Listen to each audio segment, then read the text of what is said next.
ফ্যাসিবাদের পতনে মুক্ত পরিবেশে কার্যক্রম পরিচালনার সুযোগ পেলেও খুব একটা ফুরফুরে মেজাজে নেই বিএনপি।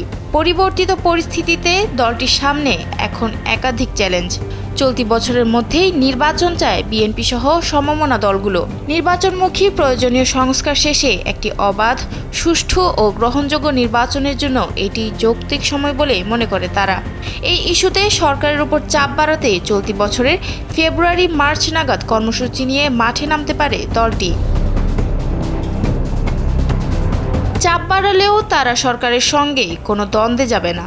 তাদের আশা, জনপ্রত্যাশা অনুযায়ী ডক্টর মোহাম্মদ ইউনূসের নেতৃত্বে অন্তর্বর্তীকালীন সরকার প্রয়োজনীয় সংস্কার করে যৌক্তিক সময়ে নির্বাচন দেবে। আর নয় সৌন্দর্য নিয়ে চিন্তা, এবার নিজেকে সুন্দর করে তুলুন স্টাইল ম্যানিয়াক্সের সাথে।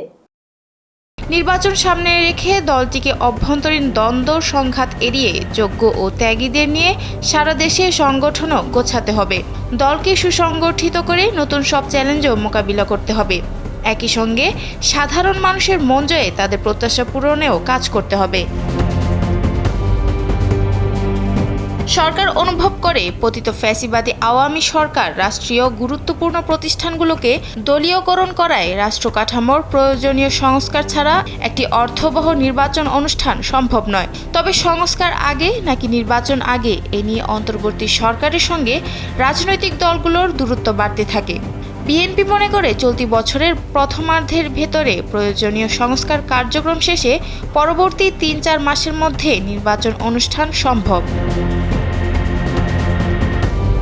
জানা গেছে, সার্বিক পরিস্থিতিতে ২০২৫ সালে নির্বাচন আদায়ে সরকারের ওপর চাপ বাড়ানোর সিদ্ধান্ত নিয়েছে ২ মাসের অধিক সময় ধরে রোডম্যাপের দাবিতে সোচ্চার থাকা বিএনপি।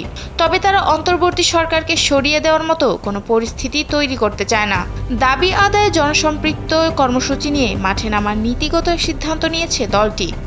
এর অংশ হিসেবে শরিকদের সঙ্গে ধারাবাহিক বৈঠক করছে তারা। এদিকে বৈষম্য বিরোধী ছাত্র আন্দোলনের নতুন রাজনৈতিক দল গঠনের উদ্যোগে বিএনপির কোনো আপত্তি নেই। দলটির নেতারা বলছেন, দল গঠন করে নির্বাচনের জন্য তারা জনগণের কাছে যাবে, এটাই স্বাভাবিক। তারা জানায়, ছাত্রদের নানান কর্মকাণ্ডে সন্দেহ আপত্তি থাকলেও তাদের সঙ্গে দ্বন্দ্বে জড়াবে না বিএনপি, সরকারের সঙ্গেও কোনো বিরোধে যাবে না। পরিবর্তিত পরিস্থিতিতে নতুন বছরে বিএনপির প্রত্যাশা ও চ্যালেঞ্জ সম্পর্কে জানতে চাইলে দলটির স্থায়ী কমিটির সিনিয়র সদস্য ডক্টর খন্দকার মোশাররফ হোসেন কালবেলাকে বলেন, নতুন বছরে জনগণের প্রত্যাশা দেশের স্বাধীনতা, সার্বভৌমত্ব সুপ্রতিষ্ঠিত হবে। গণতন্ত্র জনগণের কাছে ফিরে যাবে। জনগণ তাদের মৌলিক অধিকার ও ভোট দেওয়ার অধিকার ফিরে পাবে। চলতি বছরেই নির্বাচন চায় তারা। নির্বাচন কমিশন আন্তরিক হলে এটা সম্ভব বলেও জানান তিনি। সাদিয়া সিদ্দিকা, কালবেলা।